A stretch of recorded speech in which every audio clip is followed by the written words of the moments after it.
ఇవాళ అసలు ఏం జరుగుతుంది? బోనం అంటే ఏంది? అంటే వారం రోజుల పాటు అమ్మవారికి భోజనం సంవత్సరం మొత్తంలో ఒకసారి పెడతామండి. ఇప్పుడు మేము బోనం తెస్తుంటే కూడా వీళ్ళు టీవీలలో పడాలని, వీళ్ళు డ్రామా వాళ్ళని వాళ్ళు మాట్లాడుకుంటున్నారు. మేము విన్నాము. మేము ఒక శివశక్తులు మాకు ఏం అవసరం అండి, కొట్లాడాలని మాకు ఏం అవసరం, ప్రభుత్వాల మీద మాకు ఏం కోపం లేదు. మొన్న మాకు బోనాలకు ఇంపార్టెన్స్ ఇచ్చారు, మాకు దర్శనాలు చేయించారు. రేవంత్ రెడ్డి గారికి మేము థ్యాంక్స్ చెప్పుకున్నాం. కానీ మంచిగున్న గుడిని గుల్లగొట్టడం ఏంది? అమ్మవారి తలకాయ తీసేశారంటే ఏమేమో చెప్తున్నారు ఇక్కడ వాళ్ళు. ఇది చాలా వరకు తప్పండి. అమ్మవారికే సేఫ్టీ లేదు, సొసైటీకి విగ్రహాన్ని తీసిండ్రు, అమ్మవారి తల మీద స్లాబ్ పడిపోయిందండి. ఫొటోస్ కూడా వచ్చాయి. అప్పుడు స్లాబ్ పడ్డాక అమ్మవారి విగ్రహం తల ఉందో లేదో ఎవరికి తెలుసు? అనుమానం వస్తుంది కదండి. ఒక అమ్మవారి విగ్రహానికి అసలు శాంతి పెట్టకుండా 3 గంటల రాత్రి తీయాల్సిన అవసరం ఏముందండి? అమావాస్య రోజు అమ్మవారిని తీయాల్సిన అవసరమే వచ్చింది. అమావాస్య రోజు అది కూడా 3 గంటల రాత్రి తీశారట. మేము శివశక్తులము, ప్రభుత్వం స్పందిస్తుంది, న్యాయం చేస్తుందని మేము 4 డేస్ నుంచి మేము రాలే. ఇవాళ అమ్మవారికి బోనం పెట్టి శాంతి చేద్దామని వస్తే మమ్మల్ని వెళ్ళనివ్వట్లేదు. ఇప్పుడు 1 అవర్ నుంచి అంటే ఇప్పుడు ఒక్క బోనాన్ని నైవేద్యం ఎక్కిద్దామంటే కూడా అసలు అమ్మవారి దగ్గరికి పోనివ్వట్లేదు. అమ్మవారి రూపమే లేదు. అమావాస్య రోజు అమ్మవారిని తీయడం ఏంటి? అసలు అమ్మవారితో వాళ్ళకి ఏం పని? అమ్మవారు గుడి తీసేసి వాళ్ళు ఏం సాధిస్తారు? ఏం జరుగుతుంది అసలు? ఏందండి ఈ ప్రభుత్వం మాకు నచ్చలేదు. ఈ ప్రభుత్వం వచ్చినప్పటి నుంచి మాకేం న్యాయం జరగలేదు, అమ్మవార్లకి ఏం న్యాయం జరగలేదు. అమ్మవారిని గుళ్ళనే తీసేస్తున్నారు వాళ్ళు. ఆఫ్టర్ వాళ్ళకి మనుషులు ఎంత అండి?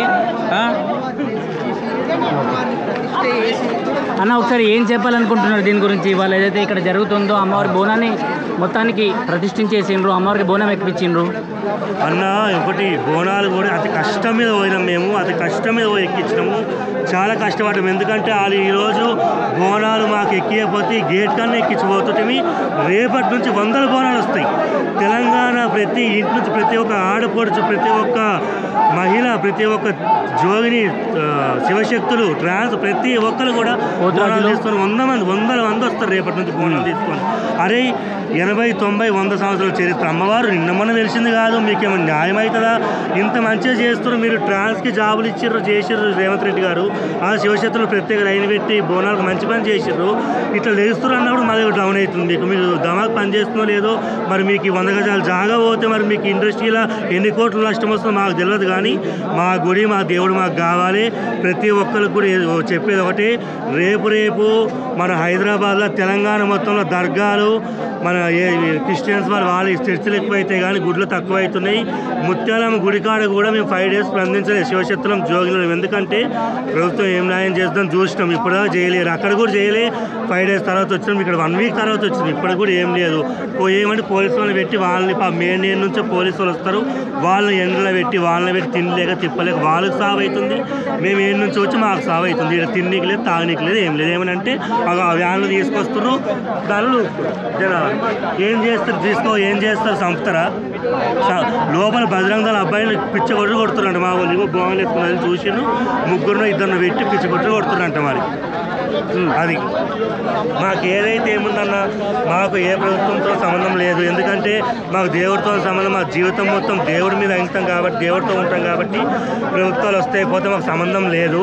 మాకు దేవుడితో పని కాబట్టి మాకు న్యాయం చేసి చాలు మాకు అంతే.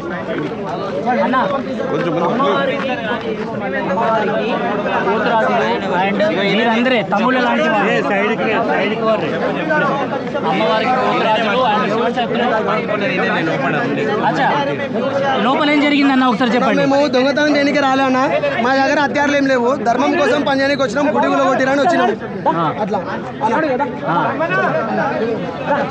ఒకసారి చెప్పండి లోపల ఏం జరిగింది?